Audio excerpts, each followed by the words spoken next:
شخصی که آمده معذرت میخوام با خواهر خودش ازدواج کرده، گفته اون، نوشته اون، اعتقاد اون، یافته اون برای من مسلمان در مقابل قرآن سنت آیا میتونه دلیل قرار بگیره؟ هرگز نمیتونه دلیل قرار بگیره.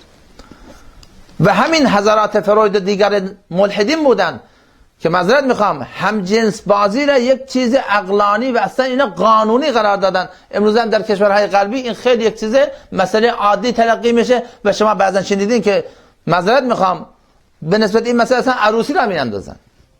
این هم جنس بازی از اون مسائلی است که این حضرت الاغ با این الاغ بودنش اصلا این کار نمیکنه. اصلا شما برید تو کل حیوانات بگردین، کمتر حیوانی، شاید کدوم حیوانی مستی باشه فلانی باشه همچین کاری با هم جنس خودش بکنه، ولی هیچ حیوانی که در اون حالت طبیعی خودش باشه این کار را با هم جنس خودش نمیکنه.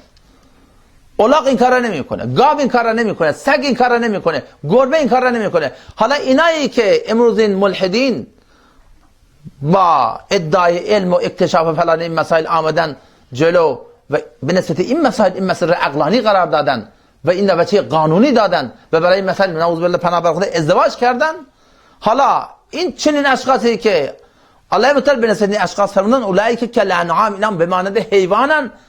حیوان کار نمیکنه. الله متعال فرمودن بل هم اضل، این از حیوان پسترن.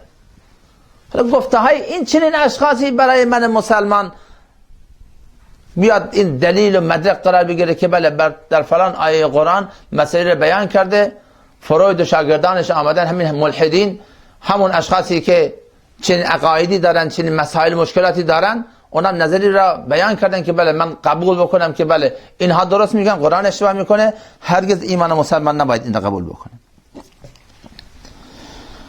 یک نمونه دیگه در مورد جنین شناسی، دانشمندان غرب سالها و سالها و سالها بر این اعتقاد بودن که گفته های قرآن کریم که گفته الله متعال هست به نسبت این مسائل اشتباه هست و قرآن در این مورد اشتباه کرده.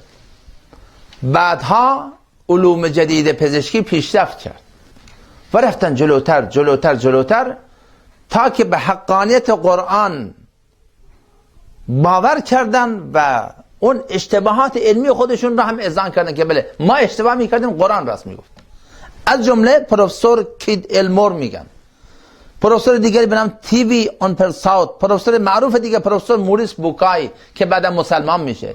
این اشخاص از همون اشخاص زبده و در مقام اول فن جنین شناسی بودن که قبلا اعتقاد داشتن که بله قرآن در این مورد اشتباه میکنه، ولی بعدا دیدن که بله نخیر ما اشتباه میکردیم، قرآن درست میگفته. لذا عقیده مسلمان باید بر همین باشه که کل دنیا تمام پروفسورها چه ملحد چه غیر ملحد اگر چنان نظری را بدن که در مقابل قرآن سنت قرار بگیره، بله من میگم اونا اشتباه میکنن، قرآن و سنت راست میگن. چرا؟ دلیل شما چیه؟ دلیل من همینه. اولا که از نظر ایمانی که خدا و رسول خدا گفتن و از نظر تجربی بارها و بارها این مسائل اکتشافی بعدن غلط از آب در آمدن. آقا علوم انسانی علوم نسبی هست، علوم قطعی نیست.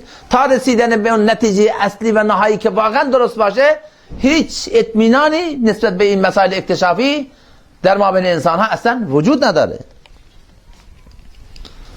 و خیلی از اهل کشف، اهل اکتشاف، مثلا همین کتاب از آهنگ پاپ تا آهنگ ناب رو بخوانید، حدود 100 نفر از دانشمندان غربی که بنا به یافته های علمی خودشون فکر میکردن که گفته های اونا درسته، بعدا دیدن که بله همین دین اسلام مسائلی که در قرآن و سنت به صورت اجمالی به صورت یک مسائل علمی بیان کرده، قرآن و سنت درست گفتن و ما اشتباه میکردیم و اینها مسلمان شدن. حدود 100 نفر از دانشمندان غربی.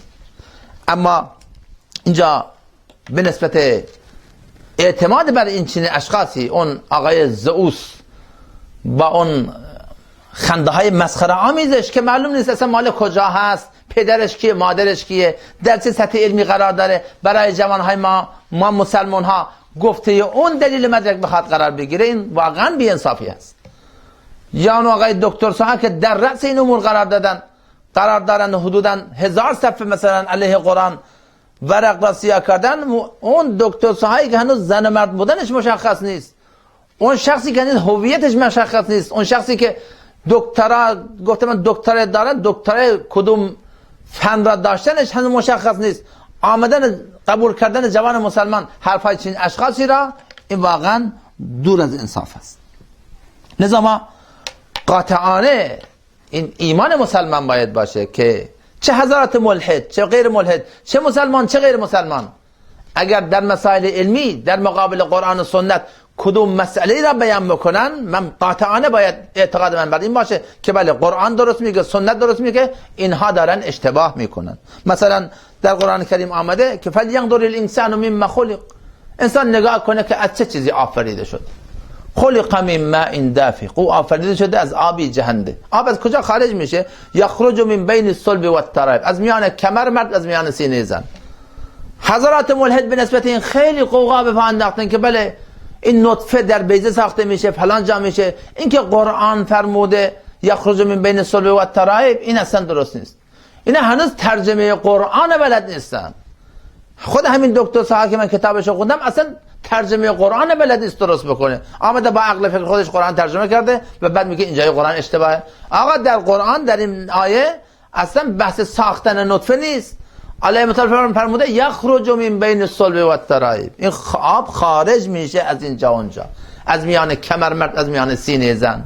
اینا از اونجا خارج میشه، اصلا بحث ساختن نیست. اینا رفتن اینقدر بحث کردن که بله این آب اونجا ساخته نمیشه، اینجا ساخته میشه. اصلا من میگم ایمان من اینه میگه اگر قرآن این مسئله رو بیان کرده باشه که بله این نطفه مرد از پیشانی خارج میشه، من همین قبول دارم، تعصبی هم ندارم. چرا؟ چون که قرآن اینو گفته و بارها و بارها این علوم اکتشافات جدید اشتباه بودنشون به منصه ظهور رسیده. من چرا به حرف اونها قبول بکنم؟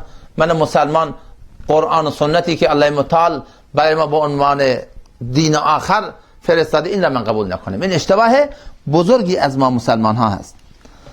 و اگر پیامبر من فرموده علیه السلام که در یک بال پشه، در یک بال میبخشیم مگس میکروبی وجود داره و در بال دیگه او شفا وجود داره، گفته نبی من برای من دلیله. حالا اینکه 1400 سال بعدن آمدن برای روی این تحقیق کردن که بله واقعا پیامبر اسلام راست میگفته، اصلا گفته اونها و تحقیق اونها و اکتشاف اونها هیچ تأثیر در ایمان من مسلمان نباید داشته باشه. پیدا کردن که پیدا کردن، آقا پیامبر ما همون موقع گفته، همین برای من کافیه.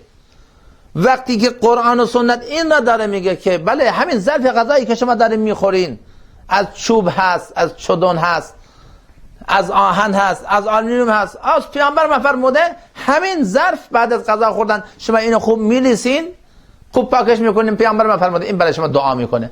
حالا چون حضرات ملحد میخوان بخندن من این مسئله را انکار بکنم؟ نه آقا، خود قرآن فرموده تسبح له سبع السماوات، 7 آسمان زمین هر چه در مابین اینها هست برای الله متعال تسبیح میگن. قرآن به من همین داره میگه که این خودکار تسبیح میگه و این میز داره تسبیح میگه، این دوربین داره تسبیح میگه، این دیوار داره تسبیح میگه. قرآن همینه به من گفته. وقتی قرآن این مسئله رو برای من واضح کرده و نبی خدا این مسئله رو برای من واضح کرده، دیگه حالا این حضرات ملحد و غیر ملحد هر چقدر میخوان این مسئله رو انکار بکنن، ایمان من بر اینه که خدا و رسول خدا درست گفتن. اینا چی میدانن؟ جناب این سگ همین با این سگ بودن صاحبش رو میشناسه.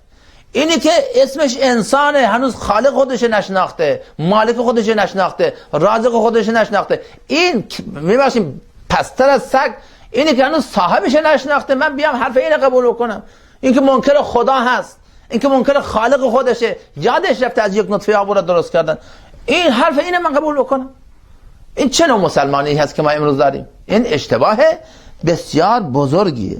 لذا لب کلام اینه برادران گرامی که ما انکاری در بحث اکتشاف این مسائل نداریم. ما علوم جدید در حد خودش قبول داریم و باید این مسائل پیش بشن. خود قرآن در اولین کلام خودش فرموده اقرا بخوان، انسان به مطالعه فراخونده. اما اگر کدام اکتشافی و کدام صاحب علم جدیدی بیاد نظری را بر قرآن و سنت، بر خلاف قرآن و سنت بیان میکنه، اون آقای زئوس باشه، هر کسی میخواد باشه، ایمان مسلمان نباید به نسبت این مسائل متزلزل بشه که بله اینا همچین دارن میگن قرآن چیزی دیگه نمیگه. نه خیر آقا، قرآن درست میگه. دلیل من بارها و بارها اینا اشتباه کردن و در نسبت این مسائل هم دارن اشتباه میکنن. و السلام علیکم و رحمت